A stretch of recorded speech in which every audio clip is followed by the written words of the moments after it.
विधानसभा चुनाव होने वाला है। इस विधानसभा चुनाव को जीतने के लिए आम आदमी पार्टी पूरी तरीके से जमीन पर उतरकर पूरी तैयारी कर रही है। इस दौरान ही आम आदमी पार्टी ने जनता के बीच, अरविंद केजरीवाल ने जनता के बीच यह घोषणा की कि वे 18 से अधिक उम्र की महिलाओं को 1000 रुपया हर महीना देगी और इसे लेकर नियम बनेंगे, योजनाएं बनेंगी और इस दिशा में काम में को आगे बढ़ाया भी गया, इससे देखा भी गया। दोस्तों, महाराष्ट्र में और झारखंड में महिलाओं के खाते में जाने वाले पैसे ने वह राजनीतिक रूप से इतना रिजल्ट को प्रभावित किया है कि यह माना जा रहा है कि आधी आबादी का वोट तो सरकार को केवल उन योजनाओं की वजह से मिले हैं। तो दोस्तों, यह एक बहुत बड़ा फैक्टर है भी, एक बहुत बड़ा कारक है भी, क्योंकि हमारे देश में महिलाओं की जो स्थिति है उनके हिसाब से जो सरकार उन्हें मदद करती है, जो सरकार उन्हें समझती है, महिलाएं छुपे रुस्तम की तरह उन सरकार की वोट बैंक बन जाती है। तो यह कहना कि उन योजनाओं की वजह से सरकार को जीत मिली है, 100% तो वह इसमें पूरी भूमिका नहीं निभाती है, लेकिन 50% की भूमिका में इस पर कोई आरोप प्रत्यारोप और हस्तक्षेप नहीं किया जा सकता है। तो दोस्तों, दिल्ली में भी अरविंद केजरीवाल ने अपनी सरकार को बचाने के लिए, फिर से सत्ता में आने के लिए, महिला वोट बैंक को अपने पाले में करने के लिए, आधी आबादी पर अपना जादू चलाने के लिए और विपक्ष को धराशायी करने के लिए इस योजना को लाए जाने का ऐलान किया था। वित्त विभाग ने दिल्ली कैबिनेट की महिलाओं के लिए 1000 रुपये प्रति माह की योजना के प्रस्ताव पर कहा कि अगर मुख्यमंत्री महिला सम्मान योजना लागू की जाती है तो सब्सिडी पर सरकार खर्च, जो कि सरकारी खर्च होता है, जो अभी कुल बजट का 15% है, बढ़कर 20% हो जाएगा। इंडियन एक्सप्रेस को यह जानकारी मिली कि विभाग ने यह भी कहा कि ऋण के माध्यम से योजना को लागू करना वित्तीय रूप से व्यवहार नहीं होगा। 6 दिसंबर को इंडियन एक्सप्रेस ने यह बताया कि विभाग ने अपनी राय और सिफारिश प्रस्तुत करते हुए जानकारी दी कि ऐसी योजनाओं पर वित्त उच्च आवर्ती व्यय अनुचित और जोखिम भरा होगा, खासकर तब जब दिल्ली को उच्च लागत वाले उधार का सहारा लेना पड़ता है। योजना के कार्यान्वयन पर जोर देते हुए मुख्यमंत्री आरटीसी ने पिछले सप्ताह वित्त विभाग से कहा था कि वह कोई भी निर्णय बहुत जल्दी ना ले और वित्त और योजना विभागों को प्रस्ताव पर विचार करने और तुरंत अनुमोदन के लिए टिप्पणियां प्रस्तुत करने का निर्देश दिया है। तो दोस्तों, जैसा कि जानकारी से निकलकर सामने आ रहा है, ये साफ तौर पर कहा जा रहा है कि अगर महिलाओं को प्रति माह 1000 रुपये उनके खाते में डाले जाएंगे तो सरकार पर अतिरिक्त बोझ पड़ेगा, जो कि सही नहीं है।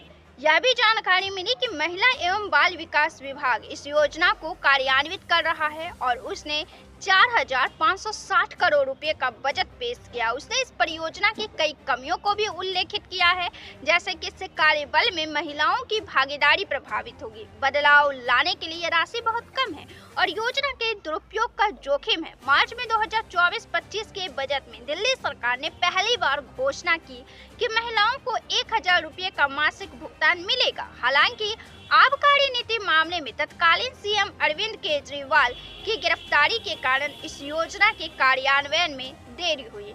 महाराष्ट्र, मध्य प्रदेश और झारखंड जैसे कई राज्यों ने महिलाओं के लिए ऐसी ही योजनाएं शुरू की हैं। दिल्ली सरकार के अधिकारियों के अनुसार प्रस्तावित योजना का लक्ष्य 3 लाख रुपये से कम वार्षिक पारिवारिक आय वाली महिलाओं को लक्षित करना और इसमें लगभग 10 लाख महिलाओं के शामिल होने की संभावनाएं हैं। सूत्रों ने कहा कि इस योजना की अपनी खूबियां हैं, लेकिन इसमें कई गंभीर कमियां भी हैं। अन्य लक्षित प्रत्यक्ष हस्तांतरण लाभों के विपरीत इस योजना में स्पष्ट रूप से पहचाने गए लाभार्थी समूह या ठोस लक्ष्य का अभाव है। यह कहना कि मासिक भत्ता प्रदान करने से महिलाओं की गरिमा बढ़ेगी और उनकी निर्णय लेने की क्षमता बढ़ेगी अस्पष्ट है। इसके अलावा यानी कि यह कहना कि पैसा देने से उनकी गरिमा बढ़ेगी और इनके निर्णय लेने की क्षमता बढ़ेगी, इसके बारे में यह कहा गया है कि यह स्पष्ट है, इसका कोई इससे ताल्लुकात नहीं निकलता है, कोई मतलब नहीं निकलता है। हालांकि दोस्तों ऐसा पूरी तरह तो संभव नहीं है, लेकिन कहीं ना कहीं यह महिलाओं को अच्छा ज़रूर महसूस कराता है और अच्छा महसूस कराने और 1000 रुपया के आने की वजह से महिलाओं में थोड़ा आत्मविश्वास तो बढ़ता ही है, परिवार में सम्मान तो बढ़ता ही है और परिवार में उनकी योगदान भी बढ़ती है। तो ऐसे हालत में यह पूरा नहीं कहा जा सकता है कि उनकी गरिमा या निर्णय की क्षमता प्रभावित नहीं होती है। महिला एवं बाल विकास विभाग ने इस बात पर प्रकाश डाला है कि इस योजना का महिलाओं की श्रम शक्ति भागीदारी पर प्रतिकूल प्रभाव पड़ सकता है, क्योंकि मासिक मानदेय महिलाओं को वेतन वाली नौकरी की तलाश करने से हतोत्साहित कर सकता है। यह कहा गया है कि जो महिलाएं नौकरी की तलाश कर रही और वे चाहती है कि वे नौकरी करके पैसा लाए और उसे खर्च करे, कहीं ना कहीं उस मानसिकता को प्रोत्साहन नहीं मिलेगा, बल्कि वो हतोत्साहित हो जाएगी। वो सोचेंगे कि पैसा तो आ ही रहा है तो काहे की नौकरी करनी है। अधिकारियों ने पहचान के दुरुपयोग के जोखिम को भी चिन्हित किया। दिल्ली में प्रवासियों की एक बड़ी अस्थायी आबादी है। यदि उचित सत्यापन नहीं होता है तो इस बात की पूरी संभावना है कि लाभार्थी दूसरे राज्य में चले जाएं और इस सुविधा का लाभ उठाना जारी रखें, जिसके परिणाम स्वरूप फर्जी लाभार्थी हो सकते हैं। ऐसी परियोजनाओं के प्रशासन के लिए सख्त जांच, मजबूत सत्यापन प्रणाली और आर्थिक पारदर्शिता की आवश्यकता है, इसलिए विभाग को इस पर पुनर्विचार करने की आवश्यकता है। इस बीच दिल्ली सरकार ने राष्ट्रीय लघु बचत कोष से ऋण मांगा है। अधिकारियों ने कहा, चालू वित्त वर्ष के दौरान बजट अनुमानों में 10,000 करोड़ रुपए का प्रावधान किया गया था और दिल्ली सरकार ने केंद्र से NSSF ऋण के तहत धन जारी करने का अनुरोध किया था, लेकिन अभी तक कोई धनराशि प्राप्त नहीं हुई है। तो दोस्तों, अरविंद केजरीवाल ने जो यह वायदा किया था कि महिलाओं के खाते में 1000 रुपये जाएंगे, उस पर अब विचार विमर्श होने शुरू हो चुके हैं और इसे कई निगाहों से देखा जा रहा है, कई चश्मों से देखा जा रहा है, कई लेंसों से देखकर इसके प्रभाव को आकलित करने की कोशिश की जा रही है। हालांकि यह योजना अन्य राज्यों में लागू है और महिलाएं उनका लाभ उठा रही हैं।